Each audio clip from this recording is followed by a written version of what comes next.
నీవు సమస్తమును ఏలువాడవు, బలము పరాక్రమములు నీ దానములు హెచ్చించువాడవును, అందరికీ బలము ఇచ్చువాడవు నీవే అని దావీదు గారు మరి ఆయన దేవుని తనకు పరలోకము నుండి అనుగ్రహింపబడితేనే గాని ఎవరికైనా సరే ఏ అధికారమైనా సరే అది పరలోకము నుండి, అంటే దేవుని యొద్ద నుండి తప్ప ఎవరికి ఏ అధికారము రాలేదు అనే సంగతి. నెబ్కద్నెజరు ఏమంటాడు, ఏం చేశాడు? కళ్ళు పైకెత్తాడు. అంతకుముందు కళ్ళు లేవు, కళ్ళు నెత్తి మీద. ఇప్పుడు దేవుని వైపు అంటే ఆకాశం వైపు కనులెత్తి దేవుడు సర్వోన్నతుడు చిరంజీవి అని చెప్పి ఆయనను గణపరిచి స్తుతించితిని. ఆయన ఆధిపత్యము చిరకాలం వరకు, ఆయన రాజ్యము తరతరములు అంటే ఎప్పుడు ఉండేది దేవుని రాజ్యమేనండి.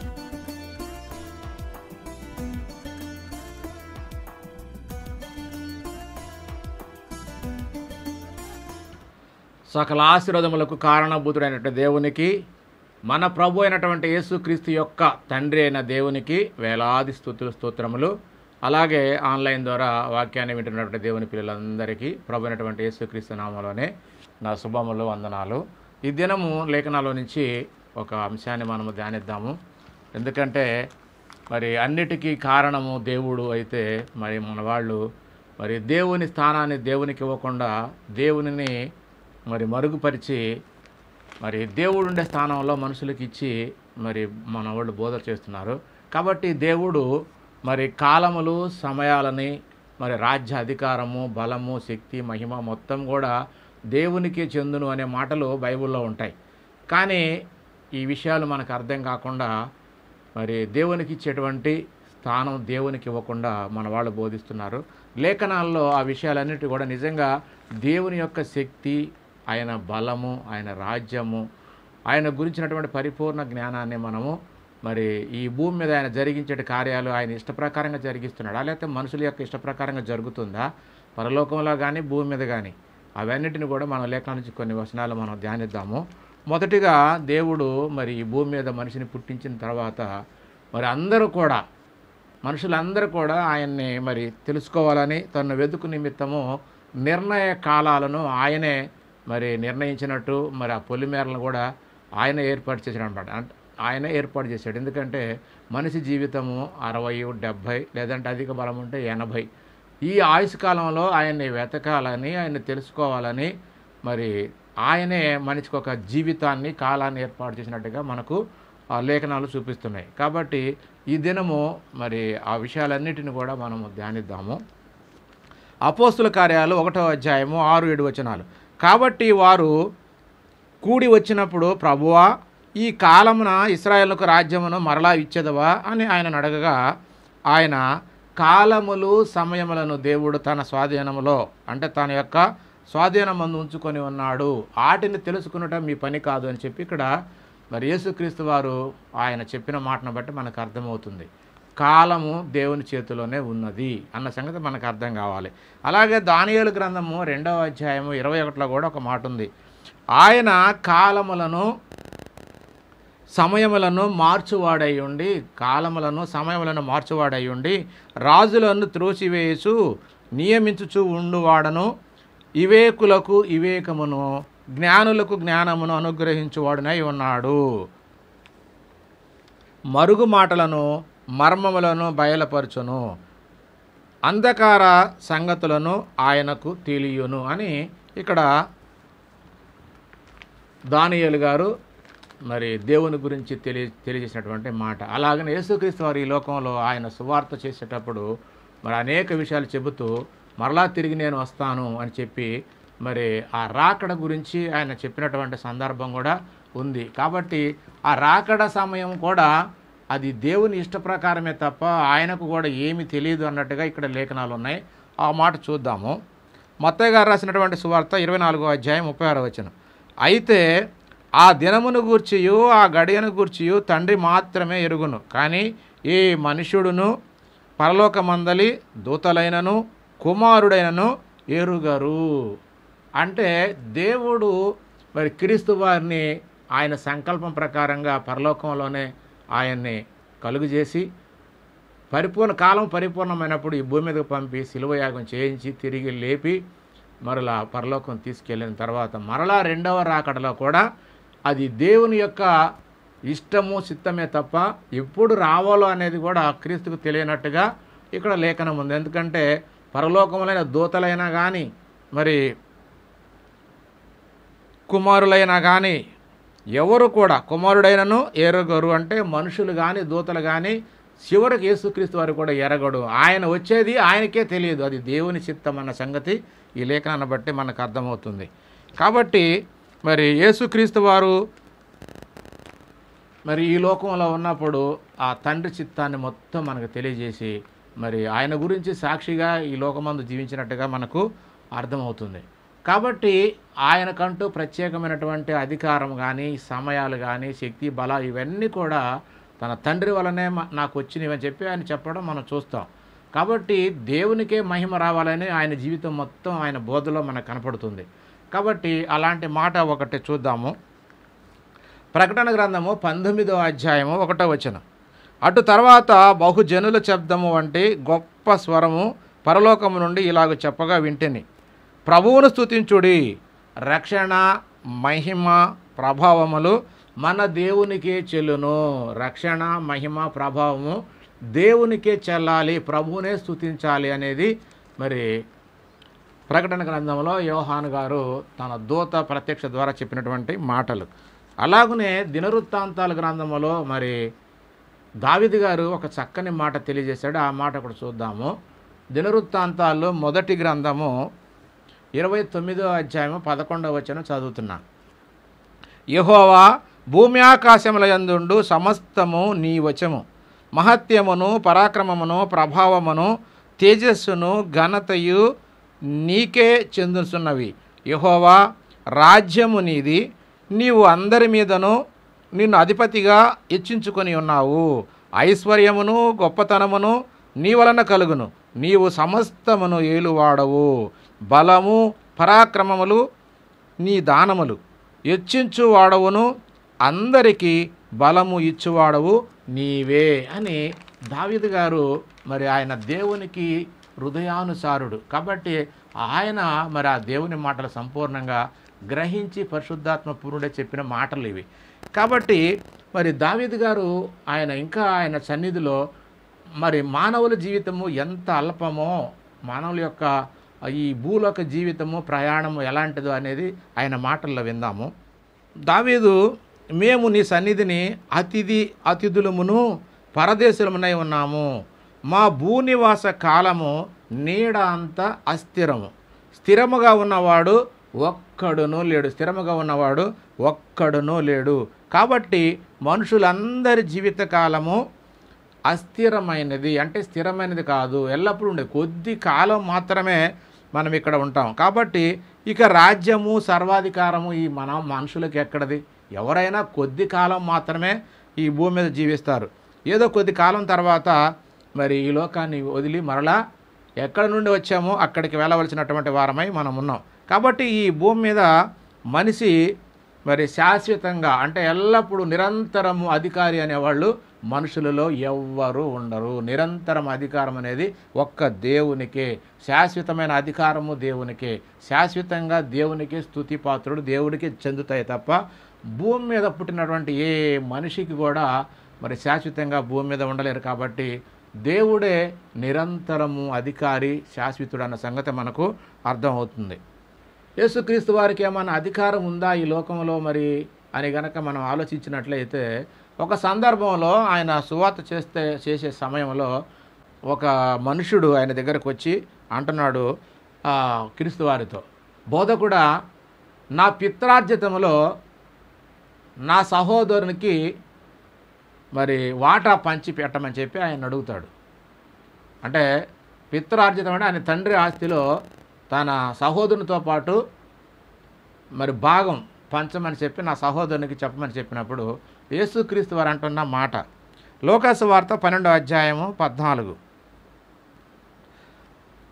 ఆయన ఓయి మీ మీద తీర్పరిగానైనాను పంచు పెట్టువానిగానైనాను నన్నెవడు నియమించాను అని అడుగుతున్నాడు. అయ్యా, నేను ఈ లోకానికి వచ్చింది ఏదో మీకు తీర్పు తీర్చి మీ ఆస్తులు పంచిపెట్టడానికి కాదు, నాకు అలాంటి అధికారం అనేది ఏదీ లేదు. నేను వచ్చింది దేవుని సంకల్ప ప్రకారంగా ఆయన క్రియలు చేయడానికి, ఆయనను మరి లోకానికి బయలుపరచడానికి, ఆయన చిత్తాన్ని జరిగించి లోకాన్ని రక్షించడానికి వచ్చాను తప్ప నేను ఎవరికి తీర్పు తీర్చడానికి పంచిపెట్టేవాడిగా నేను రాలేదని చక్కగా ఆయన ఈ లేఖనాన్ని బట్టి మనకు అర్థమవుతుంది. అలాగనే మరి ఆయన బోధించేటప్పుడు శాస్త్రులు, ప్రధాన యాజకులు, పెద్దలలో కొందరు ఆయన దగ్గరకు వచ్చి, నువ్వు ఈ అధికారము ఎవడిచ్చాడు నీకు? ఇవన్నీ చేస్తున్నావు కదా, ఈ కార్యాలన్నీ చేస్తున్నావు కదా, అయితే ఈ అధికారం నీకు ఎవడిచ్చాడని చెప్పి మాతో చెప్పమని వాళ్ళు అడిగినప్పుడు యేసుక్రీస్తు వారు అంటున్న మాట మనం లేఖనాలను చూద్దాము. లూకాసు వార్త 20వ అధ్యాయము 2-8 వచనాలు. నీవు ఏ అధికారం వలన ఈ కార్యములు చేయుచున్నావో ఈ అధికారం నీకెవడు ఇచ్చినో మాతో చెప్పమని ఆయనను అడిగిరి. అందుకు ఆయన, నేనును మిమ్మల్ని ఒక మాట అడుగుదును, అది నాతో చెప్పుడి.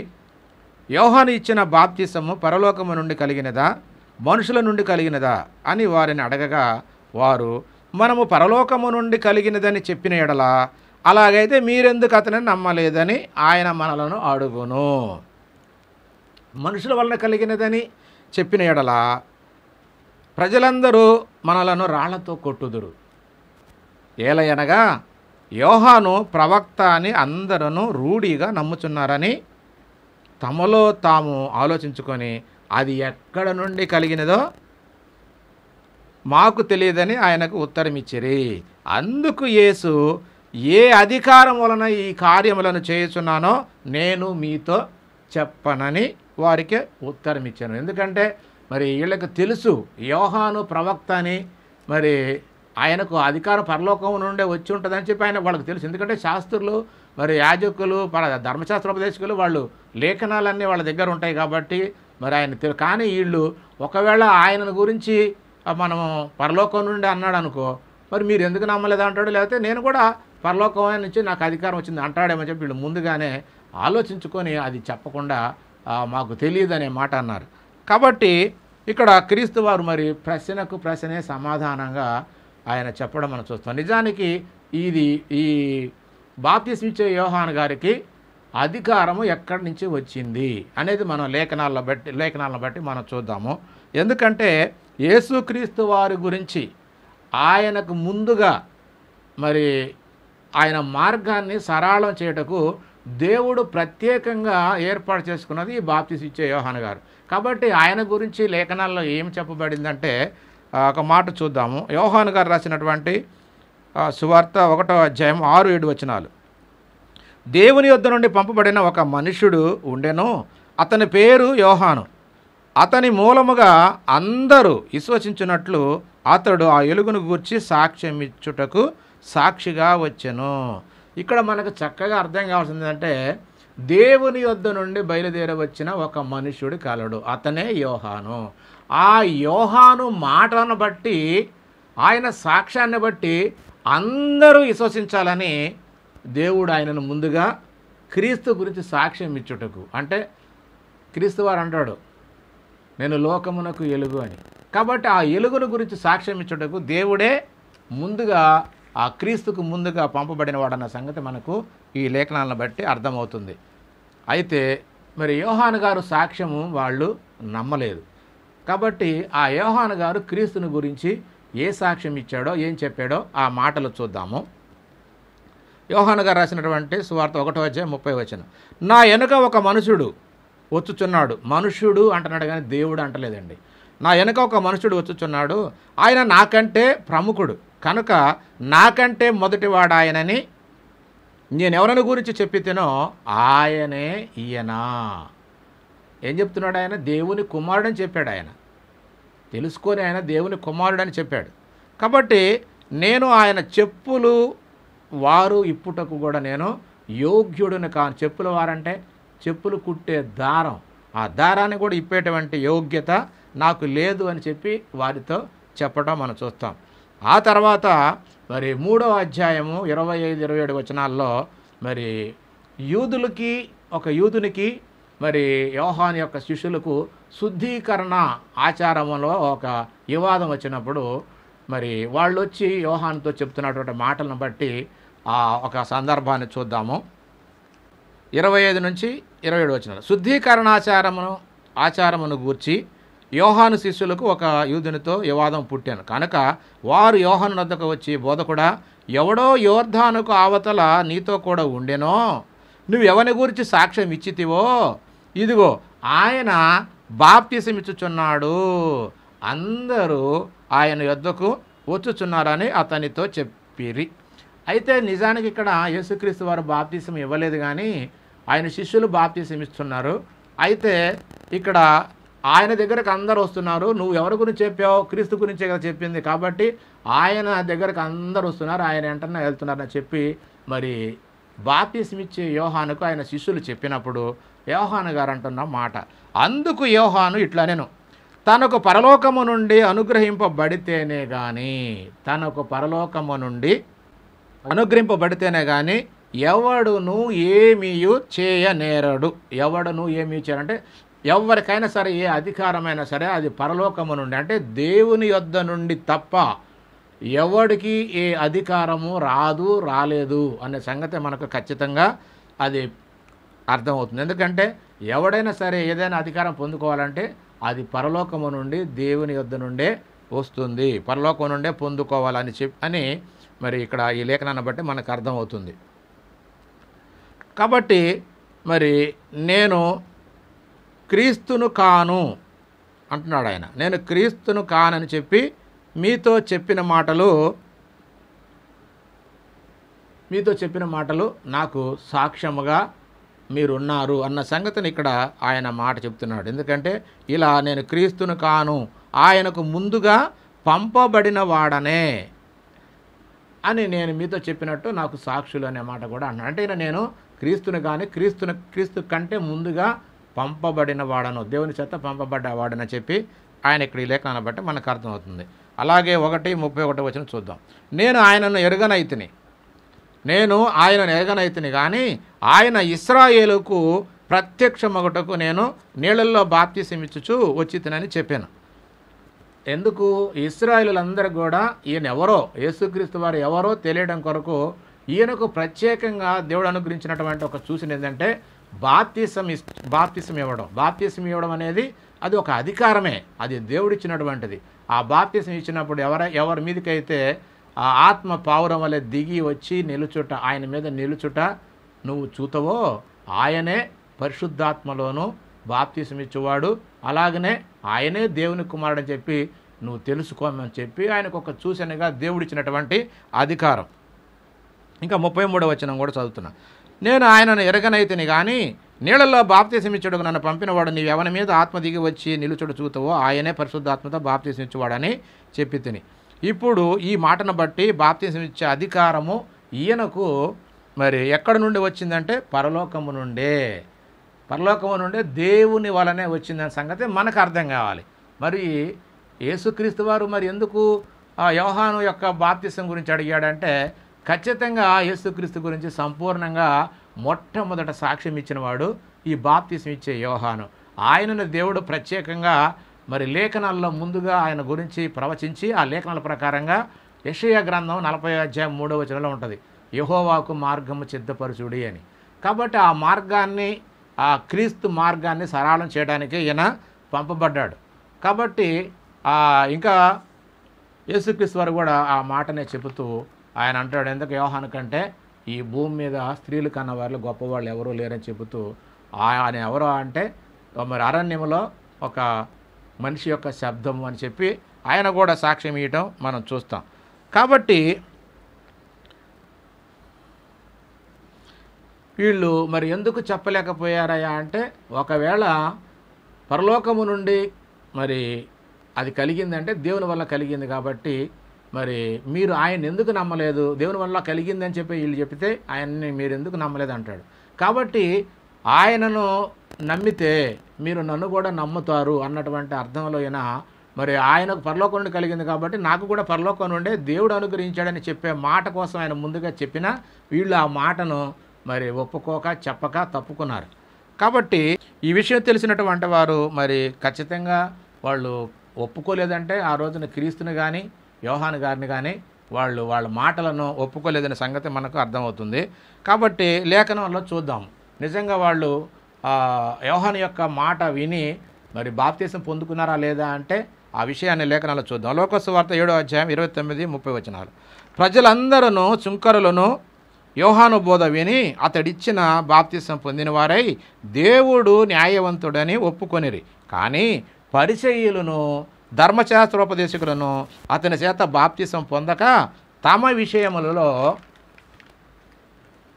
దేవుని సంకల్పమును నిరాకరించిరి అంటున్నాడు. అంటే ఆ కాలంలో ఈ బాప్తీసం ఇచ్చే యోహాను మాటలు విని చాలామంది ప్రజలందరూ కూడా మరి ఆ బాప్తీసం పొందుకున్నారు, దేవుణ్ణి ఒప్పుకొని న్యాయవంతుడని చెప్పి వాళ్ళు చెప్పారు. కానీ శాస్త్రులు, పరిచయులు, ప్రధాన యాజకులు మాత్రం వాళ్ళు ఆయన యొక్క బోధ వినలేదు, ఆయన మాటల ప్రకారంగా వాళ్ళు బాప్తీసం కూడా పొందలేదు, నిరాకరించారు. దేవుని సంకల్పం ఏంటంటే ఆయన ద్వారా ముందు అందరూ కూడా సిద్ధపడాలి అన్నది దేవుని యొక్క సంకల్పం. ఆ సంకల్పాన్ని వీళ్ళు నిరాకరించారు అన్న సంగతి ఇక్కడ మనకు తెలియజేశాడు. కాబట్టి ఆనాటి కాలంలో మరి శాస్త్రులు, పరిచయులు, యూదుల్లో చాలామంది కూడా క్రీస్తును అంగీకరించలేదు. అలాగే బాప్తీసం ఇచ్చే యోహాను యొక్క మాటలు కూడా అంగీకరించక ఆయన యొక్క అధికారాన్ని, దేవుడిచ్చిన అధికారాన్ని వాళ్ళు త్రోసిపుచ్చినట్టుగా మనకు అర్థమవుతుంది. కాబట్టి ఈ కాలంలో కూడా ఇప్పటి క్రైస్తవులు కూడా చాలామంది అదేవిధంగా దేవుణ్ణి మరి పూర్తిగా దేవుణ్ణి కనుమరుగు చేసి దేవుని యొక్క శక్తిని కానీ, దేవుని యొక్క అధికారాన్ని కానీ, ఆయన ఉనికిని, ఆయన మహత్యమును మరి ఎరుగక ఆయనను పక్కకు పెట్టేసి దేవుని కనిపించకుండా ముసుగు వేసేసి ఆయన స్థానంలో ఆయన కుమారుడైన క్రీస్తును మరి దేవుడుగాను, మరి ఆయనే సర్వాధికారి అని, ఆయనే సూత్రారని చెప్పి మరి అపార్థం చేసి దేవుని యొక్క నామాన్ని వ్యర్థంగా మరి జనుల మధ్య ప్రకటిస్తూ మరి వాక్యానికి వ్యతిరేకంగా మాట్లాడి సాతాను యొక్క ఆలోచనలను మరి వీళ్ళు చక్కగా పాటించి వారిని గణపరుస్తున్నట్టుగా అనిపిస్తుంది. ఎందుకంటే మనకున్నటువంటి లేఖనాల ప్రకారంగా యేసుక్రీస్తు చెప్పింది ఏంటంటే దేవుడు ఆత్మ, అయితే ఆయనను ఆరాధించేవాళ్ళు ఆత్మతోనూ సత్యముతోనూ ఆరాధించాలి. అంటే పరిశుద్ధాత్మ సాయంతో యేసుక్రీస్తు ద్వారా తండ్రిని ఆరాధించాలి. అయితే మన వాళ్ళు తండ్రిని పక్కకు పెట్టేసి కుమారుణ్ణే దేవుడిగా చెప్పుకుంటూ మరి ఆయన మాటలన్నిటిని కూడా వినకుండా స్వనీతితో ప్రకటించుకుంటూ దేవుని కోపానికి గురి అవుతున్నారు. కాబట్టి ప్రియమైన దేవుని వాళ్ళారా, బైబిల్ ఏం చెప్తుందో ఆ మాటలు మనం ఖచ్చితంగా వినాలి. అయితే ఈ అధికారం గురించి యేసుక్రీస్తు వారు కూడా ఒక సందర్భంలో ఆయనను పిలాతు దగ్గరకు పట్టుకొచ్చినప్పుడు పిలాతు అడిగిన మాటకు యేసుక్రీస్తు వారు అధికారం గురించి ఏం చెప్పాడో ఆ మాటలు చూద్దాము. యోహాను గారు రాసినటువంటి సువార్త 19వ అధ్యాయము 10-11 వచనాలు. యేసు పిలాతు దగ్గరకు తీసుకొచ్చినప్పుడు నీవు నాతో మాట్లాడవా? నేను విడుదల చేయుటకు నాకు అధికారం కలదనియు, నిన్ను సిలువ వేయుటకు నాకు అధికారం కలదనియు నీవెరగవా? నిన్ను సిలువేయడానికి లేదా నిన్ను చంపడానికి లేకపోతే నిన్ను విడుదల చేయడానికి నాకు అధికారం ఉన్నదని నీకు తెలియదా అని చెప్పి యేసుక్రీస్తు వారిని అడిగినప్పుడు ఆయన అంటున్న మాట, అందుకు యేసు పైనుండి అంటే పరలోకము నుండి లేదా దేవుని యొద్ద నుండి పైనుండి నీకు ఇవ్వబడి ఉంటేనే తప్ప నా మీద నీకు ఏ అధికారము ఉండదు అని చెప్పి స్పష్టంగా, అంటే దేవుని యొద్ద నుండి ఈ భూమి మీద ఉన్నటువంటి మనుషులు కూడా దేవుని యొద్ద నుండి అధికారము వస్తే తప్ప, ఆ దేవుడు అనుగ్రహిస్తే తప్ప ఈ భూమి మీద ఎవరికి కూడా ఏ అధికారము లేదన్న సంగతి ఈ లేఖనాన్ని బట్టి మనం ఖచ్చితంగా అర్థం చేసుకోవాలి. ఎందుకంటే పిలాతునకు కూడా ఇవ్వబడిన అధికారము అది దేవుడే మరి ఇచ్చినట్టుగా ఇప్పుడు యేసుక్రీస్తు చెప్పిన మాటలను బట్టి మనకు అర్థమవుతుంది.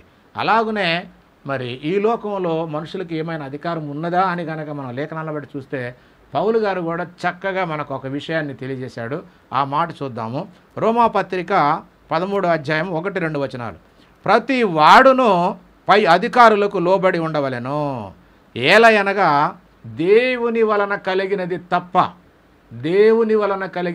తప్ప మరి ఏ అధికారము లేదు.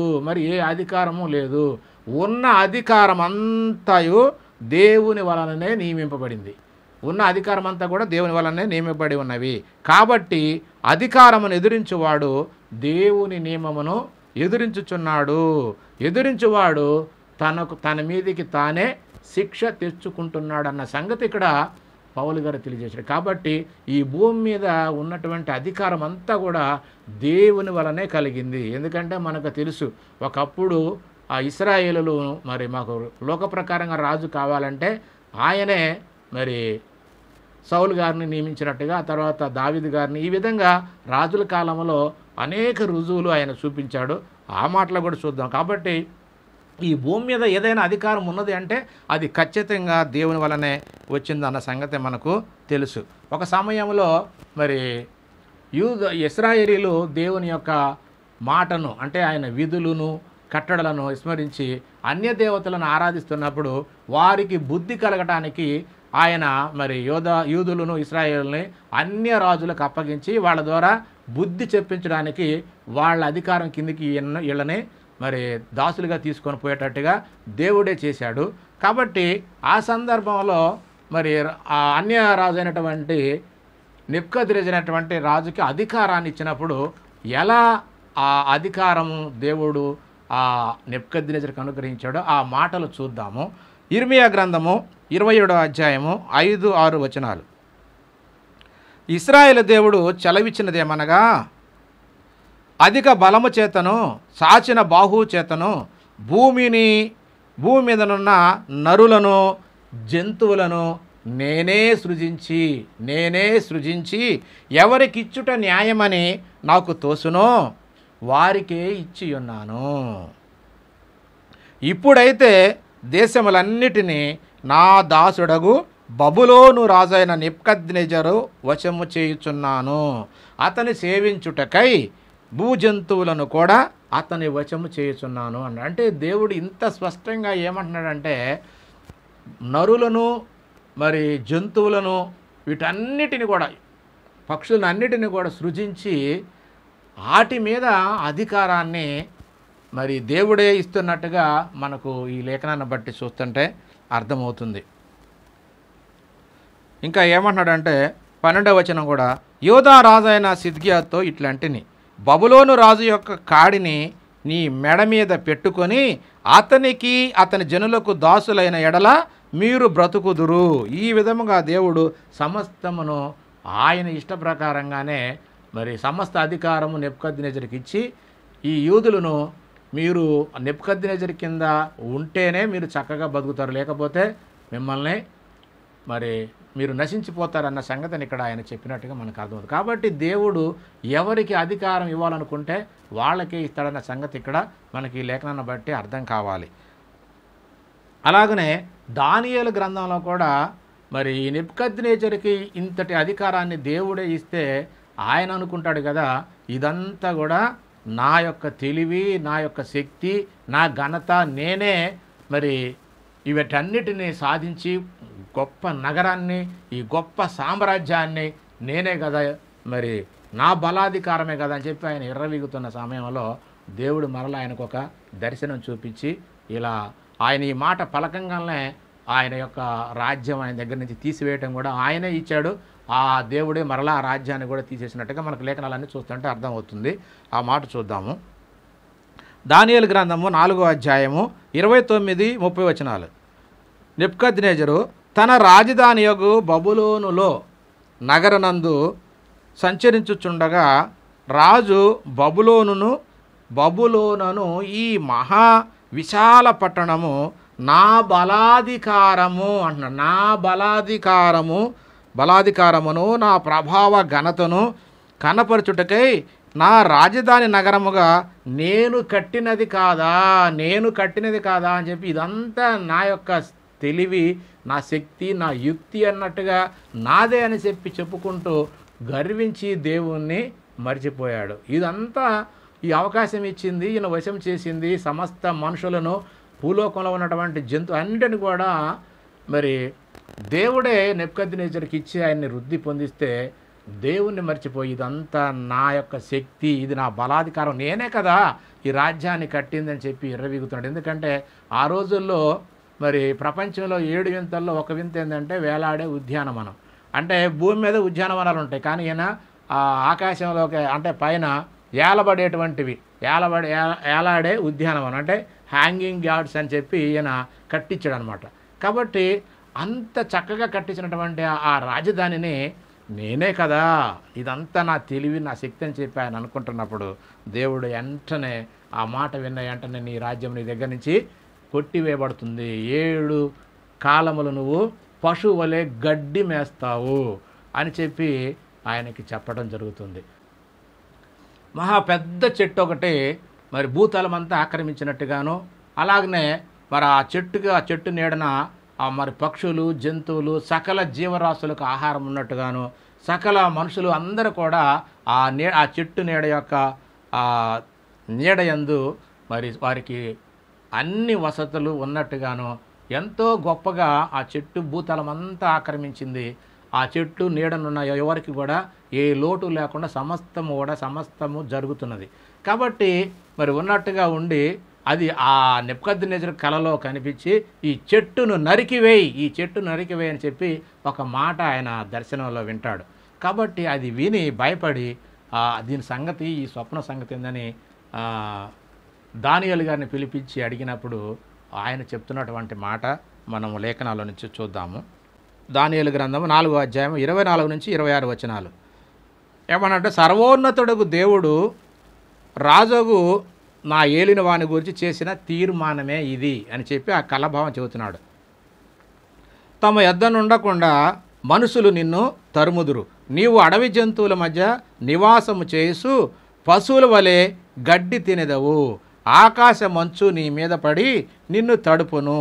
సర్వోన్నతుడగు దేవుడు మానవుల రాజ్యం పైన అధికారి అయి ఉన్నాడనియు, సర్వోన్నతుడైన దేవుడు మానవుల రాజ్యం పైన అధికారి అయి ఉన్నాడనియు, తానెవరికి దానిని అనుగ్రహింప నిశ్చయించునో వానికి అనుగ్రహించననియు నీవు తెలుసుకుని వరకు 7 కాలములు నీకు ఇలాగు జరుగును. చెట్టు యొక్క మొద్దు నుండనీయుడని వారు చెప్పిరి కదా. దాని వలన అంటే ఆ దాని వలన అనే కాడ ఇక్కడ పుట్టినోట్లో ఆకాశముల అధికారము అని ఉంది. ఆకాశముల ఎందుకంటే ఆకాశము నుండి సర్వోన్నతుడగు దేవుడు అధికారి అని నీవు తెలుసుకుని మీదట నీ రాజ్యము నీకు మరలా ఖాయముగా వచ్చునని తెలుసుకోము అని చెప్పి ఇక్కడ ఆ దర్శనంలో వచ్చినటువంటి ఆ భావాన్ని ఇక్కడ చెప్పినట్టుగా మనకు అర్థమవుతుంది. ఎందుకంటే దేవుడు ఆయనకు ఇష్టమైనటువంటి వారికి, మానవులకు తన రాజ్యాన్ని ఇస్తున్నట్టుగా మనం లేఖనాల్లో ఇప్పుడు చూసాము. అలాగనే ఇంకొక మాట దానియేలు గ్రంథంలోనే మరి ఆయన చెప్పిన మాట చూద్దాము. మహోన్నతుడగు దేవుడు మానవుల రాజ్యం పైన అధికారి అయ్యుండి తానెవరికి అనుగ్రహింప నిశ్చయించునో వారికి అనుగ్రహించుననియు, ఆయా రాజ్యముల పైన అత్యల్ప మనుషులను ఆయన నియమించుచున్నాడనియు, మనుషులందరూ తెలుసుకున్నట్లు ఈలాగు జరుగును అని చెప్పి ఆయన దర్శనంలో అంటే అత్యల్ప మనుషులను ఆయన ఎవరికి ఇవ్వాలనుకుంటే ఈ అధికారాన్ని వాళ్ళకి ఇస్తాడన్న సంగతి మనకి ఈ లేఖనాన్ని బట్టి అర్థమవుతుంది.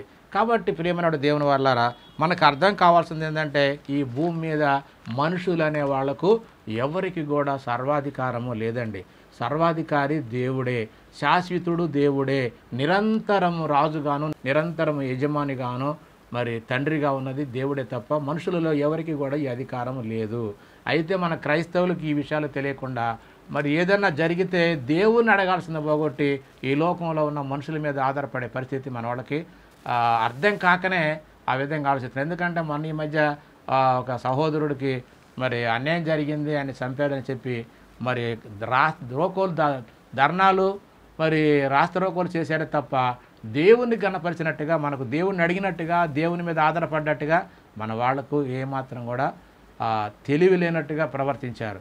కాబట్టి నిజంగా అంటే ఈ లోకస్తులైనటువంటి అన్యులకైతే తెలియకపోవచ్చు, మరి దేవుని జ్ఞానము, దేవుని మాటలు మన దగ్గర ఉన్నాయి కదా, మనకు కూడా అర్థం కాలేదంటే ఖచ్చితంగా మనము బైబుల్ని ఏ విధంగా చదువుతున్నామో మనకు అర్థం కావట్లేదు. కాబట్టి దేవుడే మరి ఇదిగో అత్యల్ప మానవులకు ఆయన అధికారాన్ని ఎవరికి ఇవ్వాలని ఆయనకు మరి అనిపిస్తుందో, ఎవరికి ఈట న్యాయం అనుకుంటాడో వాళ్ళకే ఆయన రాజ్యాధికారాన్ని ఇస్తాడన్న సంగతి మనకు ఖచ్చితంగా అర్థం కావాలి. మనం అనుకుంటున్నాం, అరే బీజేపీ వచ్చిందేంటి, ఈసారి బీజేపీ వస్తే మనకేదో మనం ప్రార్థన చేసుకోకుండా మన దేవాలయాన్ని పడగొడతాడు, ఇలాంటి ఆలోచనలో ఉన్నారు. లేదండి, దేవునికి తెలియకుండా, దేవుని ఇష్టం లేకుండా ఎవరికి ఏ అధికారము రాదు. ఉన్న అధికారం అంతా దేవుడిదని చెప్పి చక్కగా అపోస్తులు చెప్పారు, క్రీస్తు చెప్పాడు. ప్రవక్తల గ్రంథాల్లో చూస్తున్నా మనకు అదే తెలుస్తుంది. కాబట్టి నెబుకద్నెజరు గర్వించినప్పుడు ఆయన రాజ్యాన్ని తీసివేశాడు. అలాగే మొట్టమొదట ఇశ్రాయేలుకు బుద్ధి చెప్పాలన్నప్పుడు నెబుకద్నెజరుకు అధికారాన్ని ఇచ్చి వాళ్ళందరినీ కూడా మరి వాళ్ళకి బుద్ధి కలిగేటట్టు చేశాడు. ఈయన గర్వించినప్పుడు కూడా ఈయనకు కూడా అంటే నెబుకద్నెజరు కూడా బుద్ధి వచ్చేటట్టుగా దేవుడే చేసినట్టుగా మరి దేవుడు చెప్పినటువంటి కాలం 7 కాలాలు ఆయన మరి పశువు వలె గడ్డి మేసాడు, మొద్దులాగా చలిలో ఉండి వానకు అంటే ఎండకి వానకు తడిసి మరి ఆ విధంగా మొద్దు వలె ఉన్నాడు. తర్వాత ఆయనకు 7 కాలాలు నిండిన తర్వాత అంటే 7 సంవత్సరాలు పూర్తయిన తర్వాత మరలా ఆయనకు మానవ బుద్ధి వచ్చినప్పుడు ఆయన ఏమంటున్నాడో ఆయన మాటలను బట్టి మనకు బుద్ధి జ్ఞానం రావాలి. ఎందుకంటే పూర్వమందు రాయబడ్డవన్నీ కూడా మనకు బుద్ధి కలగటానికే రాయబడ్డవని చెప్పి మరి రోమాపత్రికలో పౌలుగా తెలియజేస్తాడు 15వ అధ్యాయం 4వ వచనంలో. అంటే పూర్వంలో జరిగినటువంటి అన్నీ కూడా మనకు బుద్ధి కలగాలి, మనకు బుద్ధి రావాలి. కాబట్టి బుద్ధి వచ్చిన తర్వాత నెబుకద్నెజరు ఏమంటున్నాడో ఆ మాటలు చూద్దాము. దానియేలు గ్రంథము 4వ అధ్యాయం 34 నుంచి 37 వచనాలు. నేను మరలా మానవ బుద్ధి గలవాడనై నా కన్నులు ఆకాశం తట్టు ఎత్తి చిరంజీవియు సర్వోన్నతుడునగు దేవుని స్తోత్రము చేసి ఘనపరిచి స్తుతించి తిని. బుద్ధి వచ్చినప్పుడు ఏం చేశాడు? కళ్ళు పైకెత్తాడు. అంతకుముందు కళ్ళు లేవు, కళ్ళు నెత్తి మీదకి వచ్చినా అవి ఆయనకి దేవుణ్ణి అర్థం చేసుకోలే. ఇప్పుడు దేవుని వైపు అంటే ఆకాశం వైపు కనులెత్తి దేవుడు సర్వోన్నతుడు చిరంజీవి అని చెప్పి ఆయనను ఘనపరిచి స్తుతించి తిని. ఆయన ఆధిపత్యము చిరకాలం వరకు, ఆయన రాజ్యము తరతరములు అంటే ఎప్పుడు ఉండేది దేవుని రాజ్యమేనండి. అయితే మనుషులకి ఇచ్చినప్పుడు ఈ మనుషులు సొంతదని చెప్పి ఇదంతా నా బలము, ఇదంతా నా శక్తి, ఇది నా యుక్తి, నా తెలివి అనుకుంటున్నారు. కానీ వీళ్ళకు దేవుని ఆలోచనలు తెలియదు. దేవుడు ఉన్నవారిలో ఎవరికి ఇవ్వాలో అది దేవుని నిర్ణయం. అందుకని ఇక్కడ అంటున్నాడు ఆయన రాజ్యము తరతరములు నుండును, భూనివాసులందరూ ఆయన దృష్టికి ఎన్నిక రానివారు. భూనివాసులందరూ కూడా ఆయన దృష్టికి అంటే దేవుని దృష్టికి ఎన్నిక రానివారు. ఆయన పరలోక సేన ఎడలను భూనివాసుల ఎడలను తన చిత్తము చొప్పున జరిగించేవాడు. తన చిత్తం అంటే తనకి ఏది ఇష్టమో అది చేస్తాడే తప్ప దేవుడు మనల్ని బట్టి, మన యుక్తిని బట్టి, మన తెలివిని బట్టి, మన నీతి కార్యాలను బట్టి దేవుడు మనకి ఇవ్వడండి. ఆయన భవిష్యత్తు ఎరిగినవాడు కాబట్టి మనం ఏమి చేస్తున్నామో, మనం ఏం చేయగలుగుతామో అవన్నీ ఆయనకు ముందుగా తెలుసు కాబట్టి ఆయనే ఎవరికి ఇవ్వాలో అది చూసి ఇస్తాడన్న సంగతి ఇక్కడ చక్కగా ఆయనకు బుద్ధి వచ్చినప్పుడు చెప్తున్న మాటలు. ఇంకా 37వ వచనం. ఇలాగ నెబుకద్నెజరు నేను పరలోకపు రాజు యొక్క కార్యములన్నీ సత్యమును ఆయన మార్గములు న్యాయములై ఉన్నవనియు గర్వముతో నటించు వారిని ఆయన అణపశక్తుడనియు ఆయనను స్తుతించుచు కొనియాడుచు ఘనపరచుచునున్నాను అని చెప్పి దేవుడి గురించి ఆయనకు పరిపూర్ణంగా తెలిసి దేవుడిని స్తుతించుచు ఘనపరచుచు ఉంటున్నానని చెప్పి ఇక్కడ నెబుకద్నెజరుకు బుద్ధి వచ్చినప్పుడు చెప్తున్నటువంటి మాట.